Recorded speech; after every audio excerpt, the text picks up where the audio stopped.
heard. Very sweet. And thank you, Harriet and Phil, for hosting now our second Friendraiser. And it's not like they don't have other things to do, because they've got really busy showbiz lives. And I believe Harriet was up at 5 a.m. for a call this morning, so thank you so much to both of you. And honestly, they put so much time and thought and preparation into this, and we're just very, very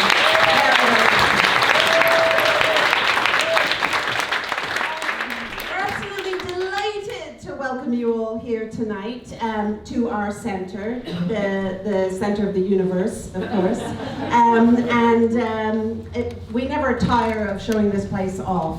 We love it, and we're always tweaking it and adding even more zany color and making it more comfortable and more like a home from home. But that's not all the whole picture. This center actually provides us a place where we can form a strong and cooperative community, because we believe that communities like this are actually essential for survival.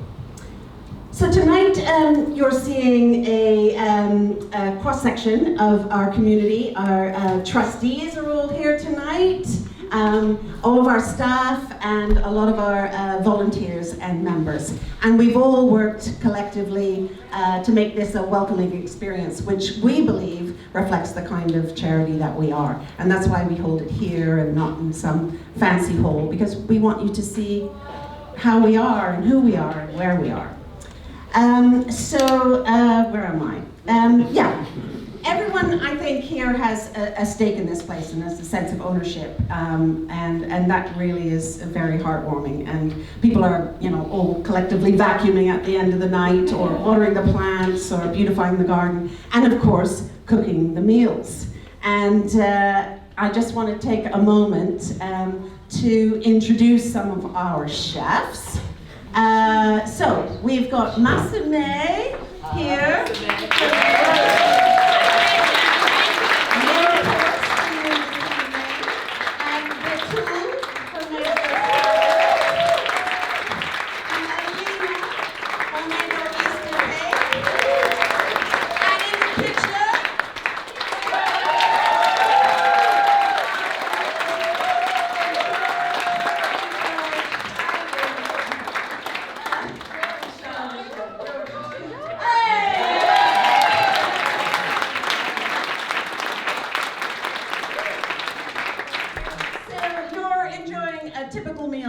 These are all dishes that we served here, and food is really important to us, and you'll understand why, having heard Tom and Betul talk about the horrors of the hotel food.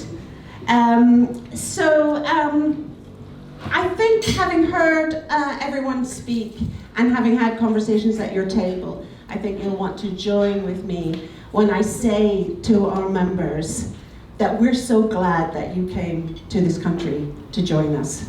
Because you guys have got so many skills, so much to give, and we're just very lucky to have such incredible, resilient people with us. So thank you for choosing the UK.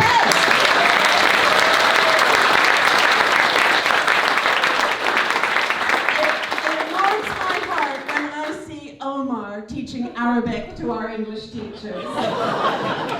And Natalia from the Ukraine, she leads our fitness class, and Sadigay is a brilliant knitter and organizes the knitting group. And we have local beekeeper Ali, who gives us beekeeping workshops. And his honey from Bees for Refugees is for sale, and if you guys perform well tonight, you might even get a plot of honey to take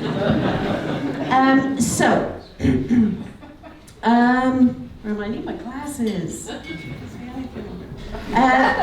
We welcome people from any migrant background. So whether they be asylum seekers, and those are people who are just waiting for a Home Office decision, or refugees, and those are people who've had a Home Office decision, or migrants from any immigration background. But 2/3 of the people we support are still going through the asylum process. Typically, as you've heard, people can wait at least 2 years for an interview. That's their substantial interview. And it's not uncommon for people to wait 2 years for a decision after the interview, all the while not allowed to work, not allowed to claim benefits.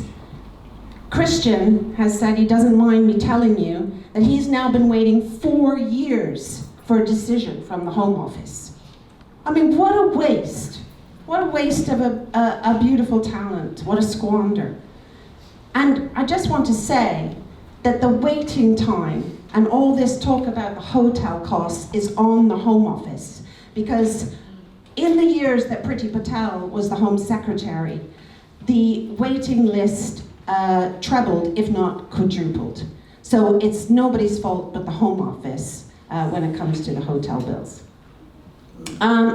So West London Welcome takes a holistic approach to supporting people. So we try and be like a one-stop shop for people. And as you've seen, we help people with clothing and furniture, and we even give facials, actually. And hair and haircuts and whatever we can think of, whatever is asked of us. But the truly critical and life-saving work is the advice work. And credit to Layla, for our deputy director there, who has built up the most amazing advice team, who are highly knowledgeable, highly skilled, and have huge hearts.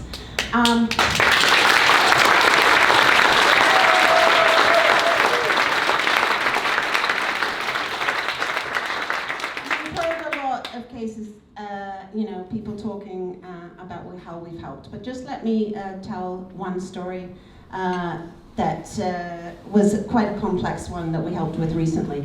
We had a young teenage asylum-seeking girl show up at the door, unexpected, and she'd heard about us through a friend.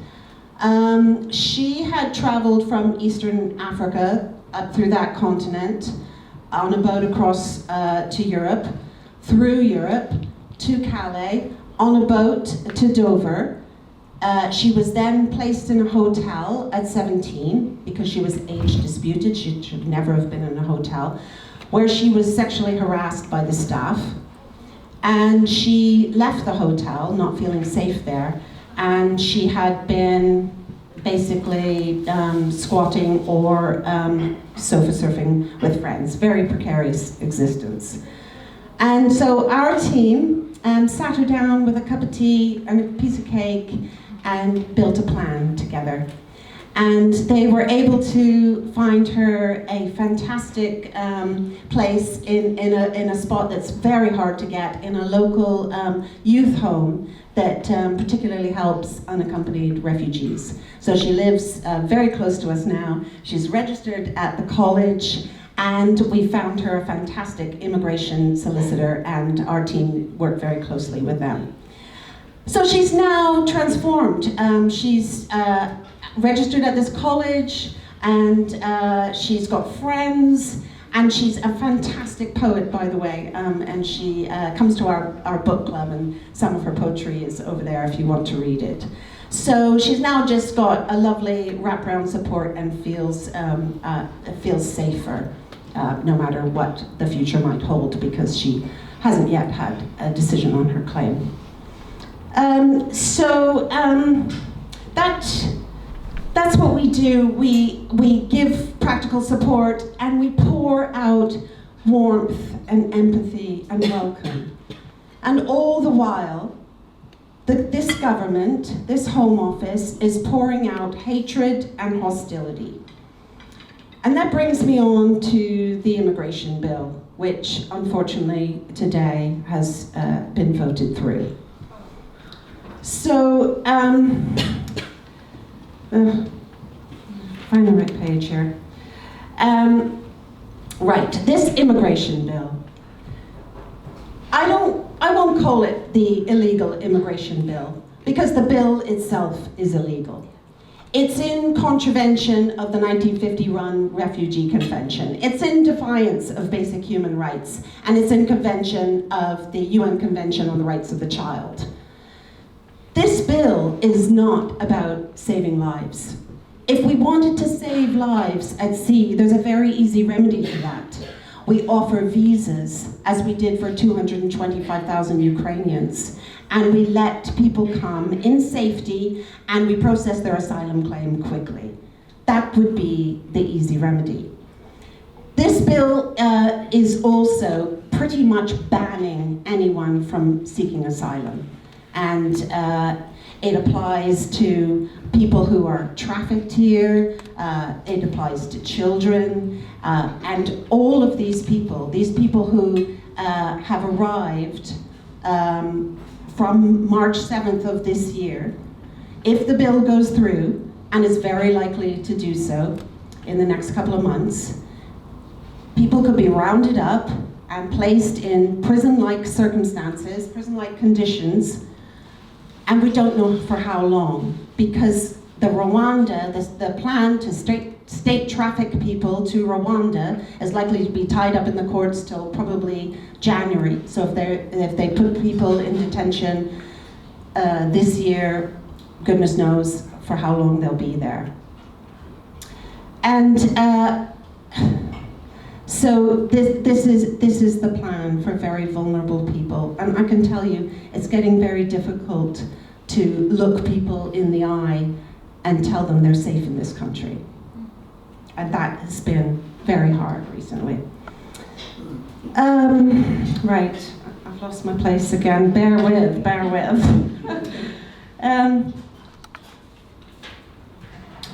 Right, so how do we challenge the bill? How do we challenge the narrative?